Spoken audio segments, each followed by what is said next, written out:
Hi, welcome to my journey. My name is Cherie. Oh man, I think I'm just going to be posting Tuesdays and Thursdays because I've been wanting to start a new channel talking about my part-time camping van life, and I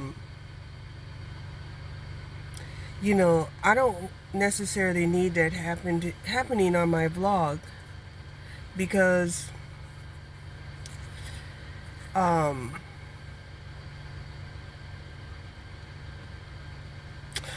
we're reaching 65 and we're going to be officially the age of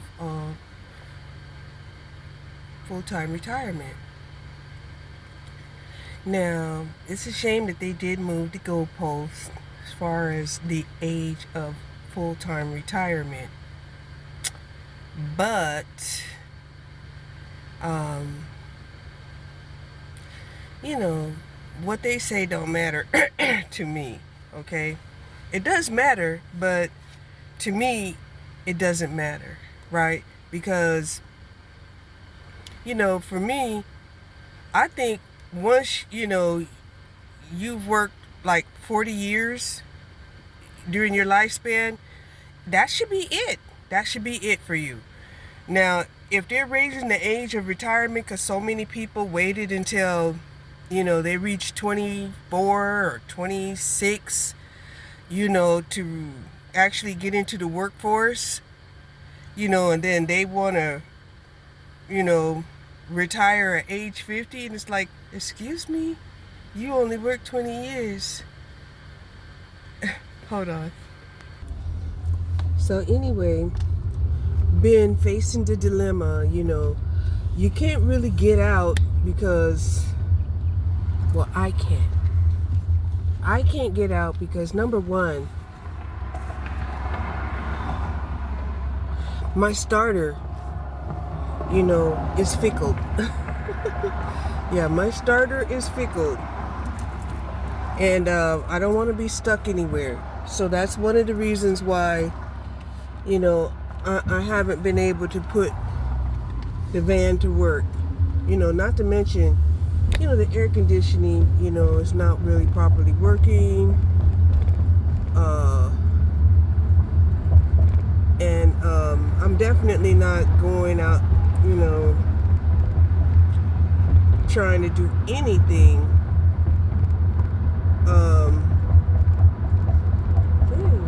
What's going on at the church? I didn't think today was Sunday. It's Tuesday. Anyway, the church parking lot was full. So yeah,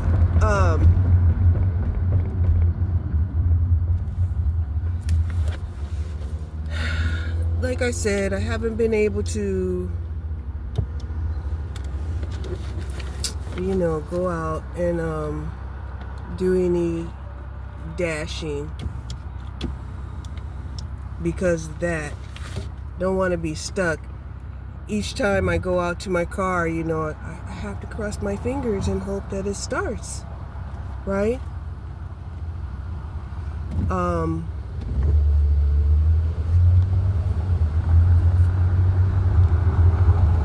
So at the compound, the matters even further is gasoline is like $4.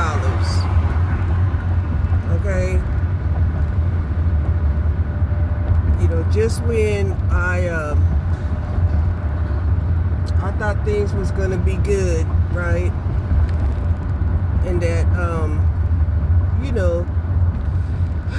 $2, $3 gasoline was gonna be the status quo, right?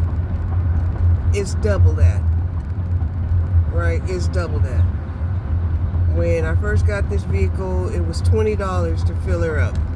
$20 to drive down to Galveston from Dallas. And I was just like, what? Yeah. But now, my goodness. With, evaporated gasoline, because they blending the ethanol in there, know, chances are, you know, that full tank of gas you thought you had, yeah, it's evaporating. So that's another thing, right? I don't know how long it takes for the gasoline to evaporate, or the mixture of gasoline to separate from water from gasoline, right?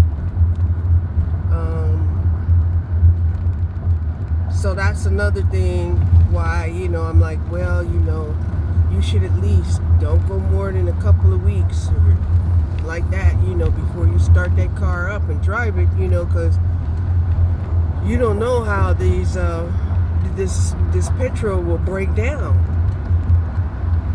Because we don't know how it's going to break down. And if you think I'm lying, go to any pump. Let's go right here to this pump right here. Pump. Let's wait.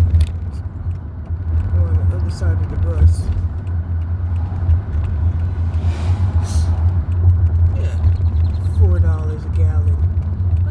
But they're not even letting you get in there. They have to adjust the pumps. The pumps are for repair. Like, what? Yeah. So those pumps are for repair. We can't go there. Let's see. How y'all been? I had somebody ask me, have I checked the alternator? I'm like, it's not the alternator, bro. I'm not a mechanic, but there are some basics that I know about vehicles. Just like I know that there's if the starter motor is fine, you can bypass the solenoid to get the car rolling, right? Which is where I'm at. Okay? The solenoid, it may spark up and ignite, or for whatever reason that a solenoid decides not to start, it won't start.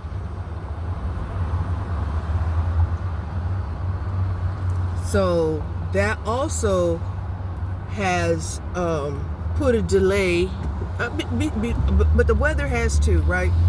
Put a delay on my ability to go camping, right? Because I'm like, hey, I can go camping, you know, at nearby parks and,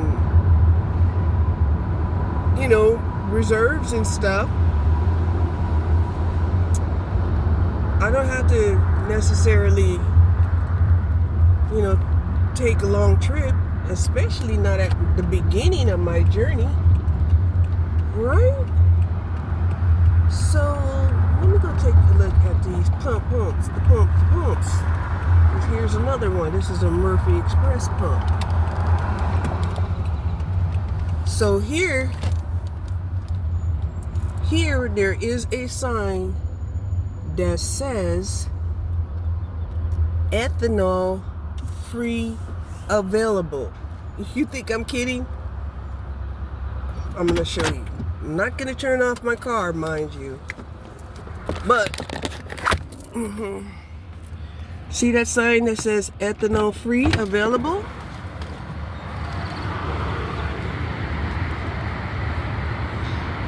And most of us, we don't even ask what ethanol is. But let's go look at the pump. The pump.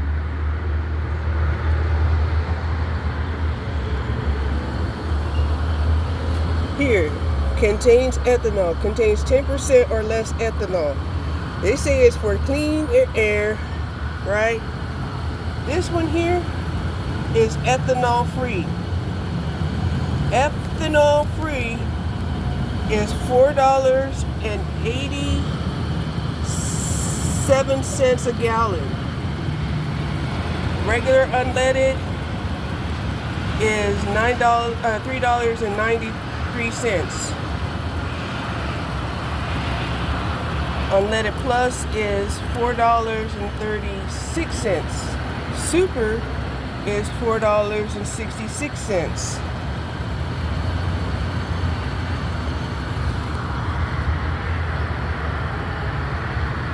Then it has a warning sign, right? Ethanol free. Cars, SUVs, boats, utility, ATVs. So this is a brand new pump for the ethanol free. Right here, it's blue. Okay, so now if you're wondering, just how me, a girl, was alerted to this is I spent I think like about $100 getting my lawnmower tuned up and the carburetor flushed. Okay, put some gas in it and it barely started, right? Well, in other words, it started once and then it shut down and it would not start again. And I'm like, what happened to it? What happened? Right? So of course, I'm angry, right? Because I had spent so much time trying to learn how to, give my lawnmower a tune-up myself, only to be frustrated and then take it to the shop. So I spent about $40, in stuff to give my lawnmower a tune-up, the spark plugs and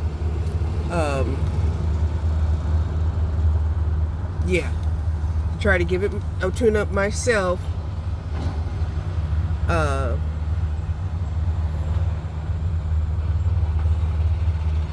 And like I said, it went dead.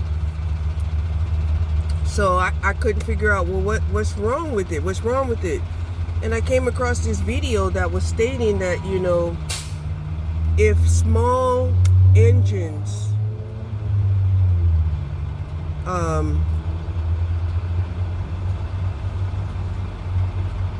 get filled up with this ethanol blended gasoline, it could kill the engine. Kill it, I'm saying, kill it. And I'm like, what? Don't tell me my engine is killed after I just spent $150 taking it to the shop.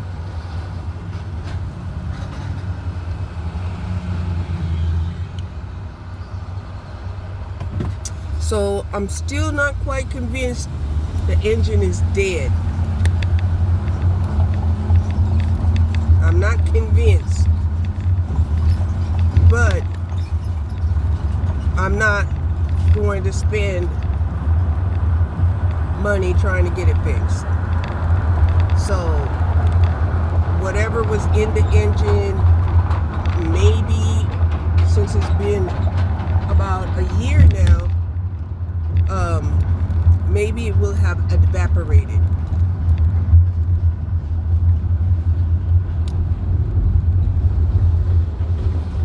So this is one of the reasons why,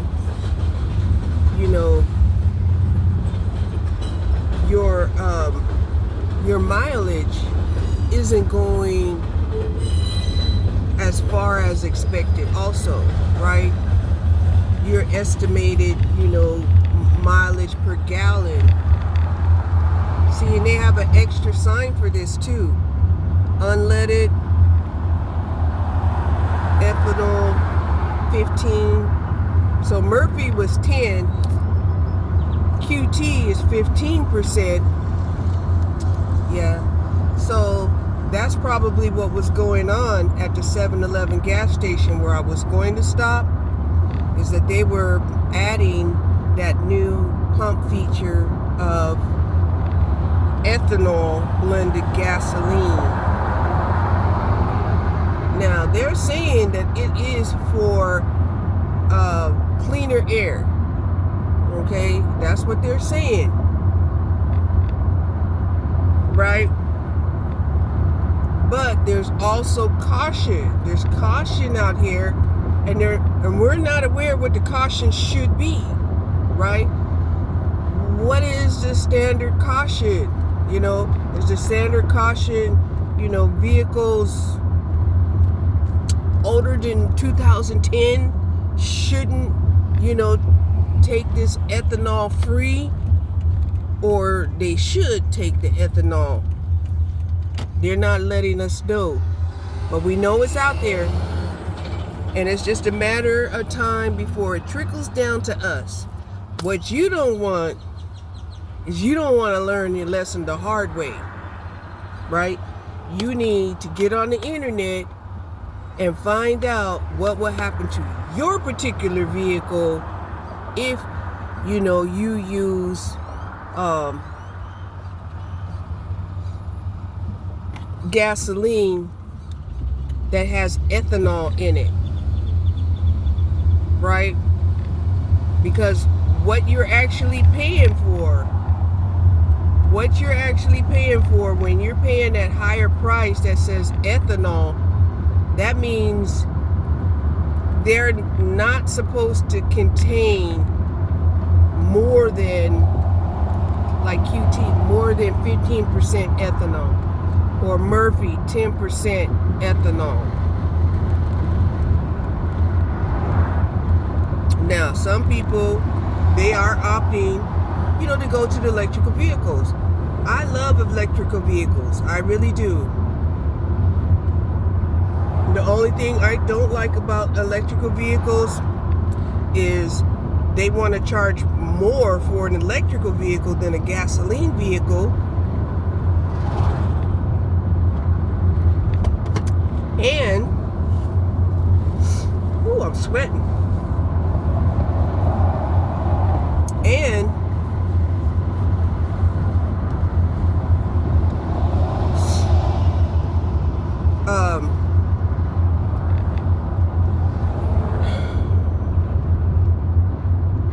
it's heavier. It is indeed heavier. And, you know, in an electrical vehicle, you think, okay, here's the deal. You think that it's going to be precarious, you know, to figure out how you can, you know, calculate your mileage with the ethanol laced gasoline, right? Well, it's even more difficult to try to figure out how far you can go in an electrical vehicle. And the older the battery gets, the less it holds a charge. That's for sure. The hotter it is, the faster the drain on the battery. If you use any type of electricity in the car and any kind of speed, then your battery is going to drain faster. Right? Now, I was looking at some car. They have advertised now this electrical vehicle, and it is bragging or advertising that, you know, it's chargeable. You're able to get a full charge within, I think it was like 30 minutes. And I'm like, wow, 30 minutes for a full charge? You know, I thought that was interesting because, you know, I had spent like an hour and a half at a charging station, and it would be only charging me at like 30 or 40%. And of course, by that time, I have been sitting for so long that, I skedaddled back to the house and barely had enough charge in it to last me till I got to the house. Because I was skedaddling, right?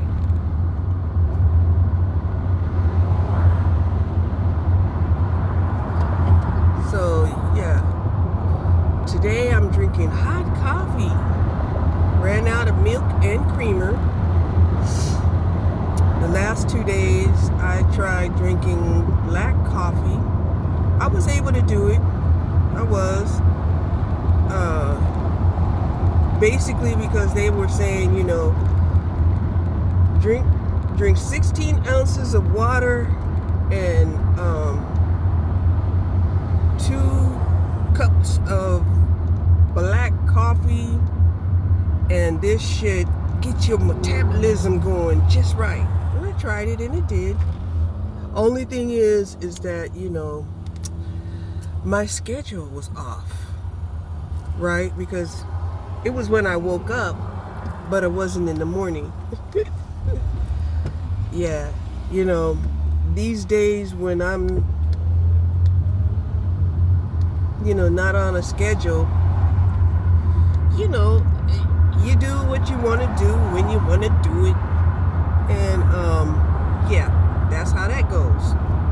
Sometimes you do what you have to do and you don't want to do it. But like me driving around right now. Me driving around right now is because I feel like I have to, right? And that's like I said, because, first of all, we didn't have to worry about things like this, back in the day. I'm a boomer. Yeah, I am. I'm a boomer. And we didn't have to worry about things like this. Yeah, gasoline can go rancid, but that's usually like about 4-6 months, not 3-4 weeks.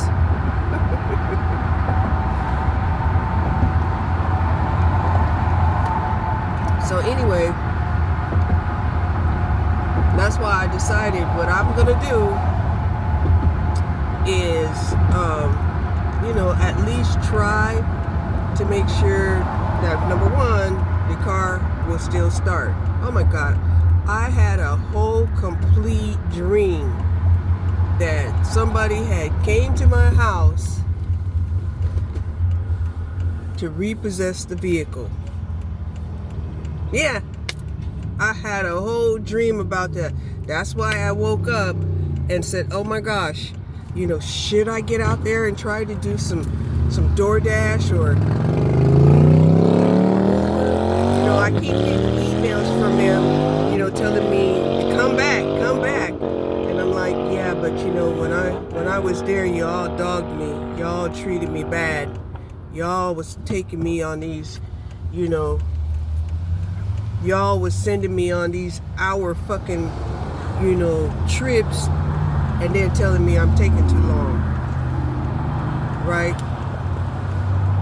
Gonna send me in an hour fucking long trip in rush hour, right? This guy ordered some kava from Forney to North Dallas. Anytime you have to go to Forney, you are going to be faced with traffic.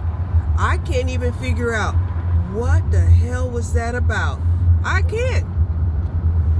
Because even when I was driving there, I believe I have it on one of my videos, trying to figure out, well, why did he order his kava from Forney and he's way over here in North Dallas?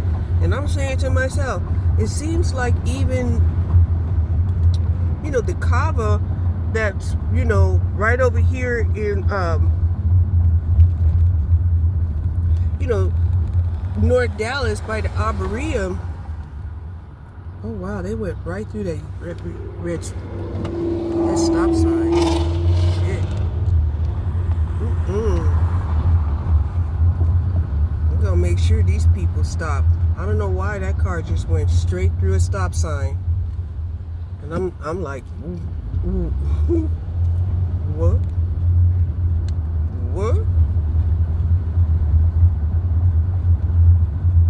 right? The speed limit down here is 25. And I don't know how fast he's going. But whoever it is, yeah, they quickly getting out of sight. So they're going way above the speed limit. So anyway, I'm back down here by my favorite lake, White Rock Lake. I love it down here. I wish I could stop and turn off the engine and take a walk. But like I said, I'm afraid. I'm afraid to do that. Right? I'm afraid that my starter won't start. Now I do have a pole. I have a heavy steel pole in the back. You know, to see if I could bypass the starter my damn self. Okay? But, you know, I don't really want to do that. Now, getting back to what I was talking about, right? If you had watched some of my videos, you would see that while I was, you know, Ubering, that I would be doing loops all around Dallas County, out into like Kaufman and Azules and I guess they got some place out there called New Hope. Very beautiful though, very beautiful. Yeah, so, you know, and that wasn't the worst part about it. The worst part about it is there was so much construction going on, especially in these small cities where it looks like it's like one road in and one road out, and you just had to deal with the construction. And so it seemed like because of the construction that people were like, nah, they don't want to get out there and, you know, and in that traffic, so they were going to order in.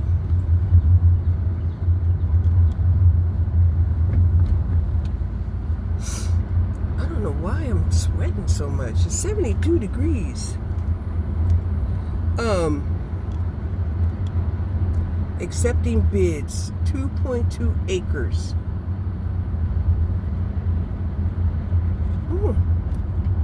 Yeah.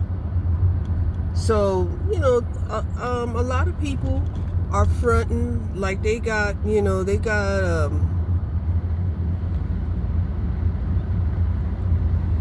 their finances in check. But I mean, even if you play the market, the market is precarious, right? Because if people don't have disposable income, how in the hell are you playing the market?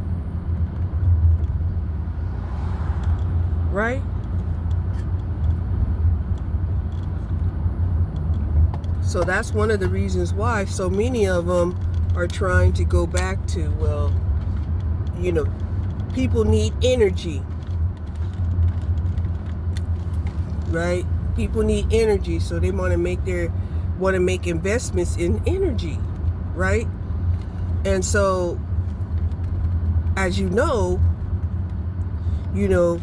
a lot of us are learning a lot from people who are making their own energy or finding ways to save on energy, which is one of the things that I wanted to do, is to try to use, old-fashioned ways to lower the temperature, rather than, utilize air conditioning. Okay? And that's one of the things that I'm probably going to do a delivery order, because like I said, I don't want to get stopped in a parking lot with a car that won't start up. So now we can truly say that going on year 6, right? Going on year 6, that the economy is not only affecting the rich, but it's also affecting the wealthy, right? And the wealthy are the people who, wealthy is people who have generational wealth. They have generations of wealth, right? And how you know that it's affecting them is they no longer can help their bloodline, their lineage. They can't help them. Okay? When they had the money before, you know, they was helping their bloodline. They was giving them startup loans. They were employing, you know, blood, right? But now, you know, it's starting to appear to be burdensome.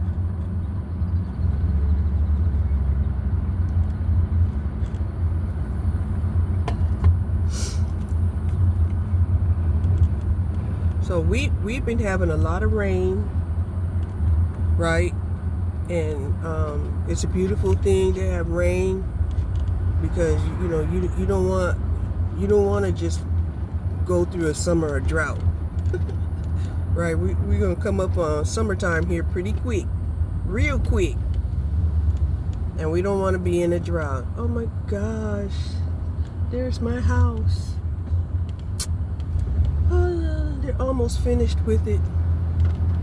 It's not mine, but it is my dream house. So yeah, it's not one of those houses that is right on the lake, but it does have a piece of the view, and it's all glass, and it's so woody, and it's just it's just beautiful. I just love it. Oh, anyway, so I think it's the coffee that's making me sweat. Hot coffee, yeah, that's what's making me sweat. I have been drinking cold coffee, but since I ran out of coffee grinds, and I only had instant coffee, and the instant coffee, you know, only was absorbent in warm liquid. And I was like, okay, you know, I have cream, right? I have Coffee Mate creamer, you know, and I was like, okay, what the hell, you know, we're just gonna go ahead and drink some hot coffee. But mostly I have been drinking cold coffee, right? I would brew it, wait till it gets cold, add some milk and ice, and voila, got cold coffee. Oh yeah, don't forget some splashes of creamer.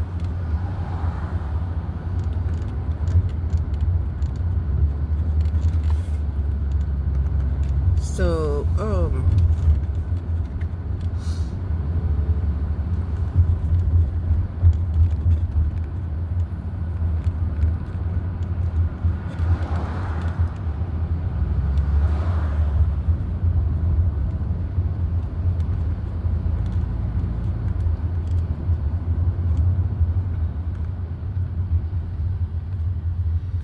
So one of the things that I was thinking about, you know, while I was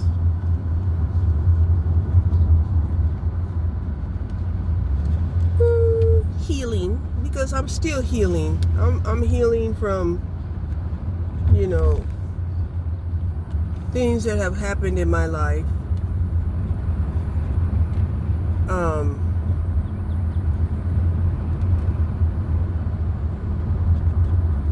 You know, I was thinking about, you know, like the density of my body, okay?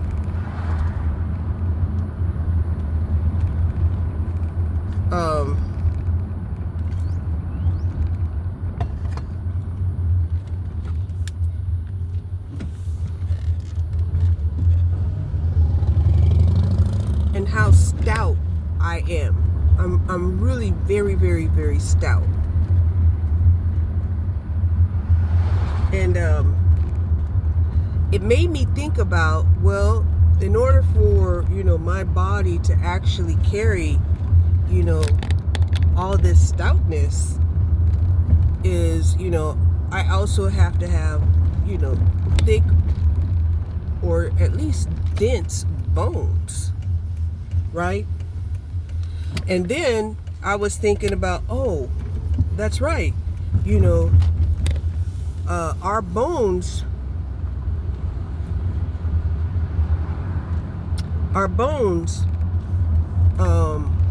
radiate electricity from our bone marrow. That's why some people come across more energetically powerful than other people without saying a word.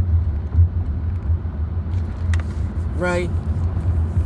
That's why when, you know, you see big people, thick people, you know, like I said, they have more bone marrow running through their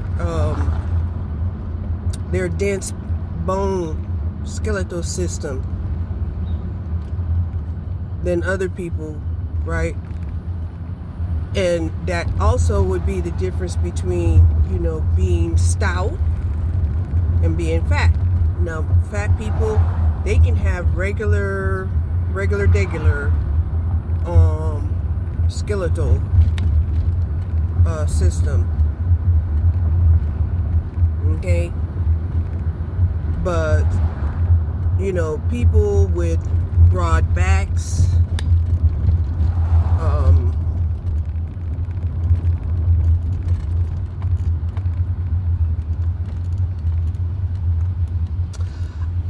I also want to say, you know, broad pelvises, you know, yeah. And I guess what even made me think about that is I've been pressure cooking chicken legs to make chicken bone broth, and you know, I cook it twice, so I cook it like about an hour and a half in the pressure cooker, right? The electric pressure cooker, my full Instapot, right? And part of those bones, you know, I do give to the dogs, right? I don't have to worry about, you know, them not being able to crush the bones. I got pitties. Pitties have a lot of jaw pressure, right, to boot. But, you know, I pamper my pitties. Ooh, another house is being built from the ground up. Lord have mercy. It's a big, beautiful house, too. Ooh, with a big view, big, beautiful view. Yeah. So anyway, you know, and that also is a part of what has happened too, is we have a lot of people that have, you know, that are moving to Texas, right? When I moved to Texas, believe me, they made me take a $500 a month cut and told me that, you know, that's the cost of living adjustment and payment. I was like, what is that? What is that? Right?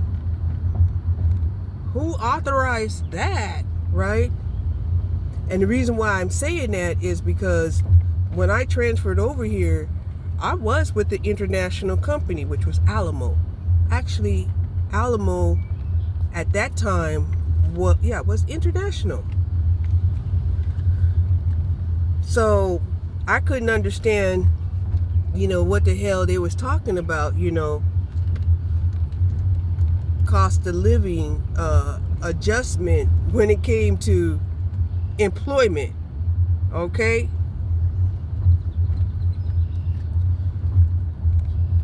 The only time I had even ever heard of cost of living adjustments was when you was working with one company and the union, you know, gave you periodic raises as a cost of living adjustment. Damn squirrel.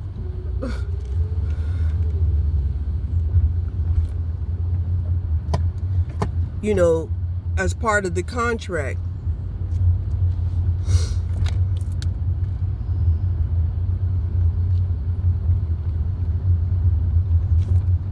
Because a lot of times, you know, they won't give you a cost of living adjustment, you know, claiming that they don't have time, claiming that, you know, they forgot, you know. So the union had got involved and they were like, nope, you know, we're just gonna put it in the contract.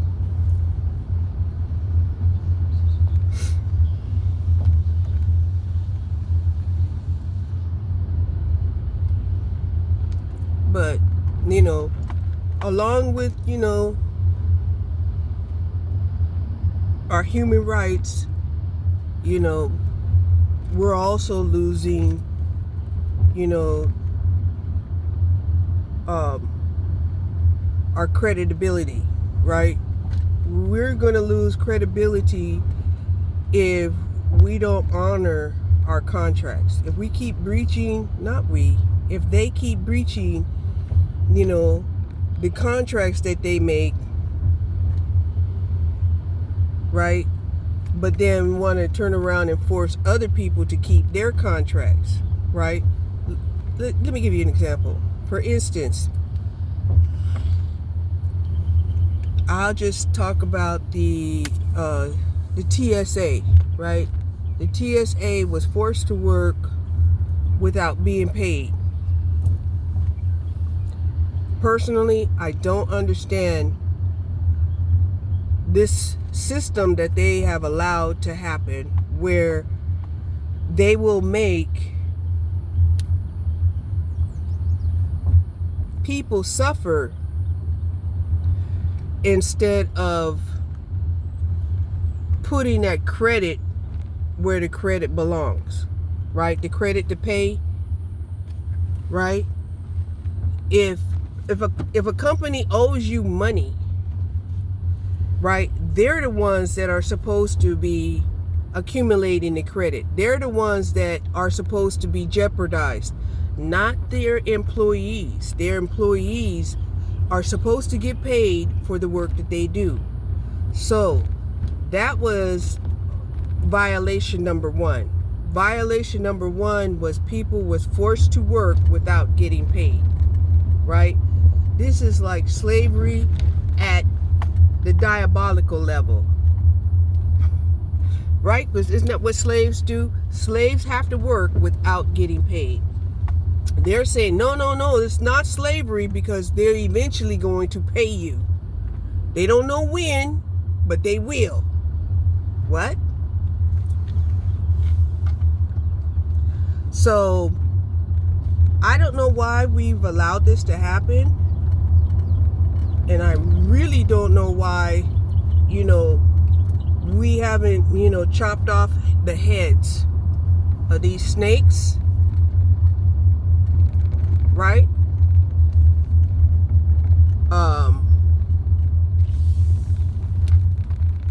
And I know y'all keep saying, you know, it's Trump. And I'm like, yeah, you keep saying it's Trump, but they tried to imprison Trump, right?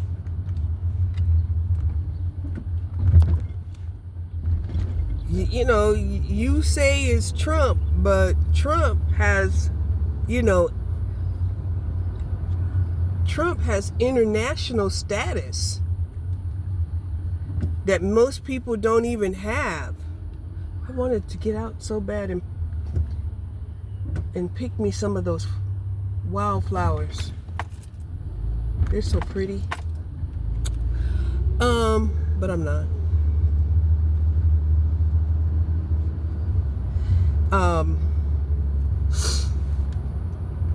So yeah, you know, so in my mind is,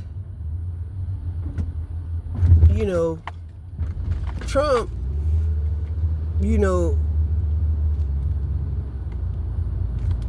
is one of them, but he's also not one of them, right? Because they don't, if he was one of them, he wouldn't have suffered persecution. If he was one of them, yeah.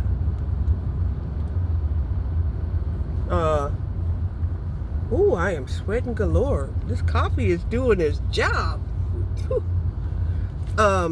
If he was one of them, like I said, he wouldn't have suffered persecution. He wouldn't have been, he wouldn't have suffered impeachment. Yeah, they went back like 40 years trying to say he sexually harassed some woman 40 years ago, right? And I'm like, wow, didn't that kind of pass the statute of limitations? And they're like, no, we're making a law stating that, in cases of rape, or sexual assault, there is no statute of limitations on it. And I'm like, oh, snap, right? You would think that would have filled up our courts, right? And it should have. It should have filled up our courts, because the average woman out here has been coerced, extorted, forced,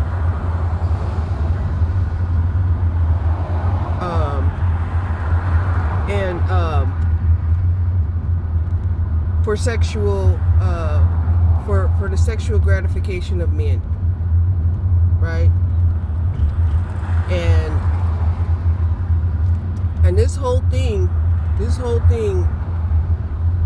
is, diabolical, right? And me, my first thought is, oh, you're gonna do sexual assault? You're gonna get convicted of sexual assault? No problem. You're getting castrated. Now, we know that, they can be chemically castrated. Yes, they can. Or they can be actually surgically castrated. Right? We know that there's those two possibilities out there. I don't know if they could be like hypnotized into castration. It's possible.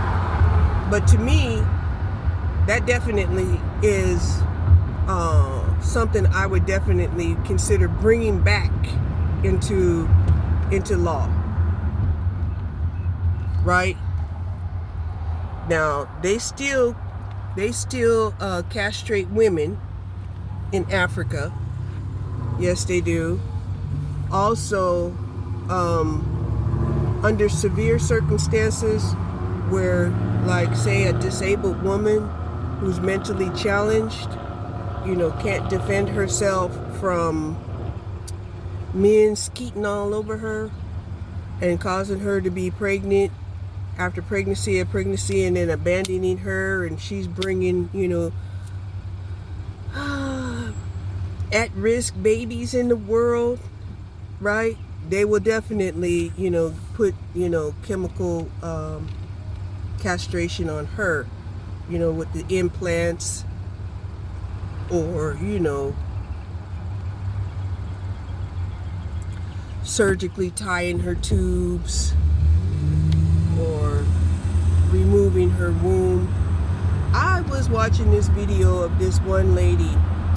She's a young lady, and she has been working at trying to get her tubes tied or her uterus removed, and the doctors won't do it. Right? They just won't. She has spent 3 years trying to find a doctor that will, make her infertile, because she didn't want to have any children. And a lot of women today, are feeling as if, they don't want to have kids. You know, I mean, at one time, you know, it was hopeful, right?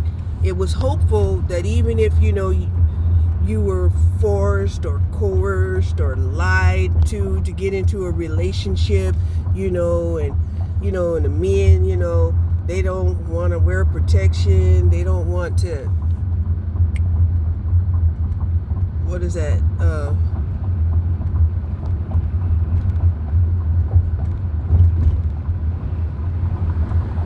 Seminal retention,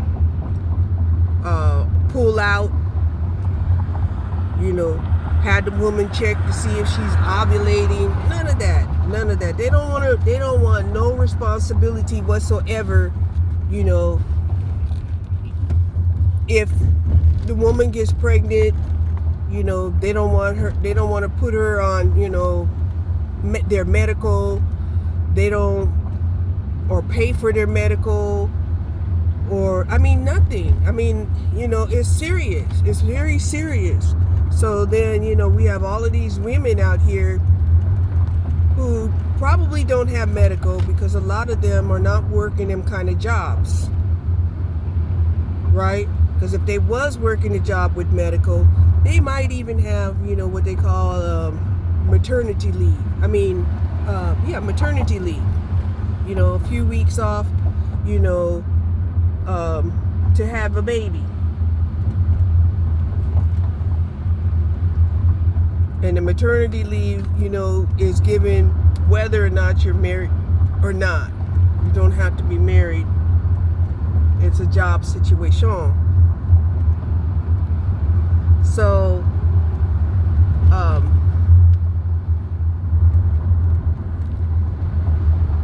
because to me, you know, these women out here are stating that, you know, they don't want to have babies, and then you have these men who are like, well, if you don't bring these babies into the world, there will be nobody out here to support the Social Security system.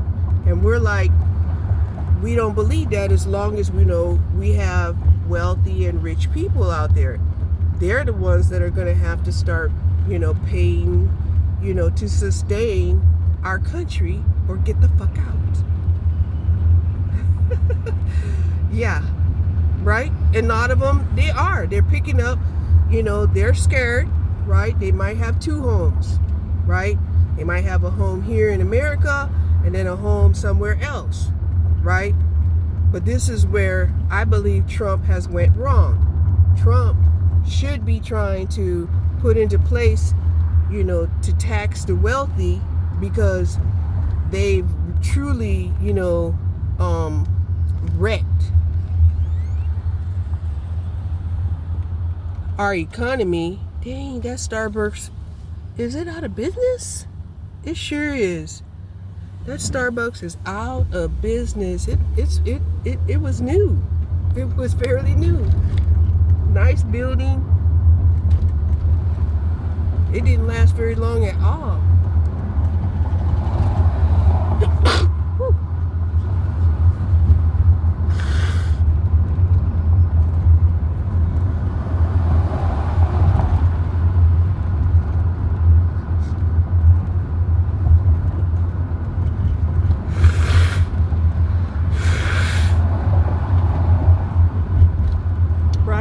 So what they want to do is they want to do like a lot of these foreigners will do, and most of these people are foreigners,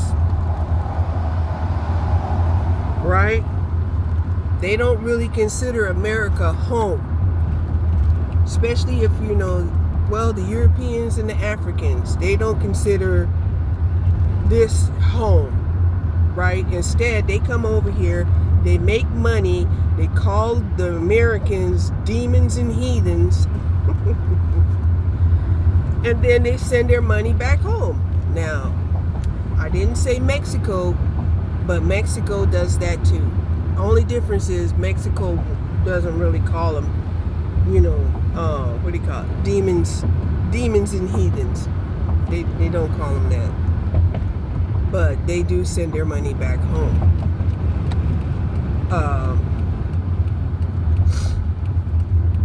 But speaking of Mexico, right? Now, I was considering, taking a trip down there to Mexico, right? Until this lady, what was her name? I was going to shout her out, but I can't remember her name. But anyway, she went down to Mexico. She went down to Playa del Carmen, right? And she went there for 5 days, right? Got a beachfront hotel, right? Thinking that she was going to be able to get in the water. And she was so upset and disappointed that she couldn't even swim in the water. She couldn't even get near the water. People weren't even on the beach because the beach smelled like rotten eggs. Okay? And it's called sargassum. Right? And I was like, sargassum, what is that? So I had to look it up myself. I'm like, what is that? Right? And come to find out, it's brown seaweed that smells like rotten eggs. Can you imagine that? Can you imagine that? Now, even California was having problems, with being able to swim in the ocean. I'm like, how in the world did we get to the point where people can't even swim in the ocean because of contamination, right? We understand, okay, the oil spills, right? We understand that. Oh, yeah, we understand the sewage spills, right? And then my mind said, what? Sewage? That's right. That's where the sewage goes. All of these pipes, they send that sewage somewhere, don't they? Yeah, to the ocean, right? Now, that's one of the things that, had always bothered me about Mexico was the fact that, they'll tell you, they'll warn you. If they tell you nothing else, when you say you're going to Mexico, they say don't drink the water. Don't drink the water. They've been saying that for like 40 years now. Don't drink the water. So now you can best believe it's really bad.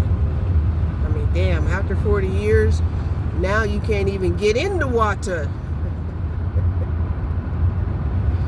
Right? And I'm like, do I really want to go to Mexico? All these people were sitting up there talking about